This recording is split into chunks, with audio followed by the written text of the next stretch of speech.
سیال صاحب ویلو چې پښتانه دې اوس د شعور نه مورچه جوړه کړي.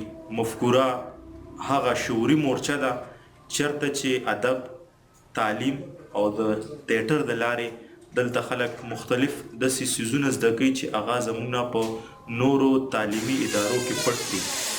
نو زما په اند باندې دلته ځوان، زوړ، ښځه او سړی ټول که دلته راشي او دلته دا ماحول صرف ویني نو هغوی ته به پته ولګي چې دلته کوم رقم زده کړه انسان کولی شي.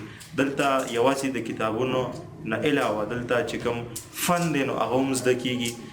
نو زه خو ټول ته دا وایم او خپل مې هم دا نظر دی چې کم از کم په هفته کې خامخا مفکورې ته راځئ چې تاسو ته د خپل هغه د علمي سطحې پته لګي چې موږ څومره خبر یو د پښتونخوا وطن نه او موږ څومره خپل تاریخ نه خبر یو.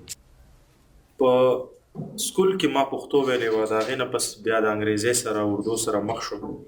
خو زما په زړه کې چې د پښتو لپاره کومه مینه وه یا په پښتو باندې چې زما کومه تعلیمي هغه تنده ماتېدله نو هغه لا تر اوسه وه. خو چې کله ما بیا واورېدل چې په پېښور کې مفکوره جوړه شوې ده نو دلته رالم نو دلته ماته بیا لا نور هم پته ولګېده چې دلته تعلیم، ادب او تیاتر د لارې زه خپل هغه ټول زاړه لرغوني اثار بیا موندلی شم کوم چې له زمانه ورک وو.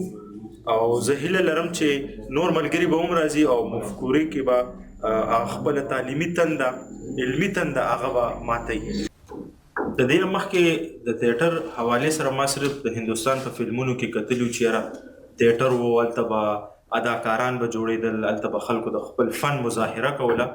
خو بیا چې کله ماته د دې خبرې علم وشو چې په پېښور کې مفکوره رانسته شوې ده هلته رالم نو تاسو یقین وکئ چې ما هغلته هغه څه ولیدل کوم چې ما صرف په فلمونو کې لیدلي یا ما صرف په فلمي دنیا کې کتلي.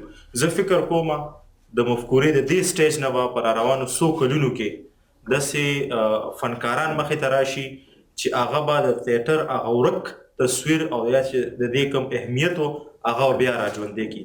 نو هیله ده چې تاسو هم مفکورې ته راځئ او دلته به د دې تیاتر د تعلیمي ماحول او د ادب لپاره چې دې کوم زیار دی نو هغه به تاسو وینئ هم او هغه به له ځان سره وړئ هم.